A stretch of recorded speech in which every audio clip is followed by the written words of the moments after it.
రొమ్ము క్యాన్సర్ను ముందుగానే గుర్తించడానికి మహిళలు తమ రొమ్ముల గురించి తెలుసుకోవడం చాలా ముఖ్యం. దీనిని ఇప్పుడు రొమ్ము స్వీయ అవగాహన, బ్రెస్ట్ సెల్ఫ్ అవేర్నెస్ అని పిలుస్తున్నారు. నెలలో ఒకసారి, సాధారణంగా నెలసరి పీరియడ్స్ ముగిసిన 5 నుండి 7 రోజుల తర్వాత, లేదా మీకు గుర్తుండే ఒక నిర్ణీత తేదీన ఈ పరీక్ష చేసుకోవచ్చు. దశ 1: అద్దంలో చూడటం విజువల్ చెక్. అద్దం ముందు నిలబడి, రొమ్ములను గమనించండి. ఈ భంగిమల్లో చూడాలి. చేతులు పక్కన పెట్టి, రొమ్ముల ఆకారం, పరిమాణం, రంగు గమనించండి. చేతులు నడుముపై పెట్టి, ఛాతీ కండరాలను బిగించి చూడండి. చేతులు తలపైకి ఎత్తి, మళ్లీ రొమ్ముల ఆకృతిలో తేడా, ముడతలు లేదా చనుమొనలు, నిప్పల్స్ లోపలికి వెళ్లడం వంటివి ఉన్నాయేమో చూడండి. దశ 2: చేతులతో తడిమి చూడటం ఫిజికల్ చెక్.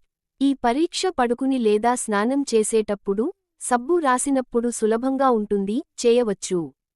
పద్ధతి: మీ మధ్య 3 వేళ్ల అంచులను ఉపయోగించి పరీక్ష చేయాలి. చర్మానికి దగ్గరగా ఉన్న కణజాలాన్ని అనుభూతి చెందడానికి తక్కువ ఒత్తిడి, కొంచెం లోతుగా ఉన్న కణజాలాన్ని అనుభూతి చెందడానికి మధ్యస్థ ఒత్తిడి, మరియు పక్కటెముకలకు దగ్గరగా ఉన్న లోతైన కణజాలాన్ని అనుభూతి చెందడానికి గట్టి ఒత్తిడి ఉపయోగించండి. పరీక్ష విధానం: ఒక క్రమమైన పద్ధతిలో, ఉదాహరణకు, నిలువు చారల వలె లేదా గుండ్రటి వలయాలుగా, వేళ్లను కదిలిస్తూ ప్రతి భాగాన్ని కవర్ చేయండి. చనుమొనను, నిప్పల్ మెల్లగా నొక్కి, ఏమైనా స్రావాలు, డిశ్చార్జ్ వస్తున్నాయేమో గమనించండి. చంక ప్రాంతంలో కూడా గడ్డలు లేదా వాపు ఉందో లేదో పరీక్షించండి. స్వీయ పరీక్ష అనేది ఒక అవగాహనా పద్ధతి మాత్రమే.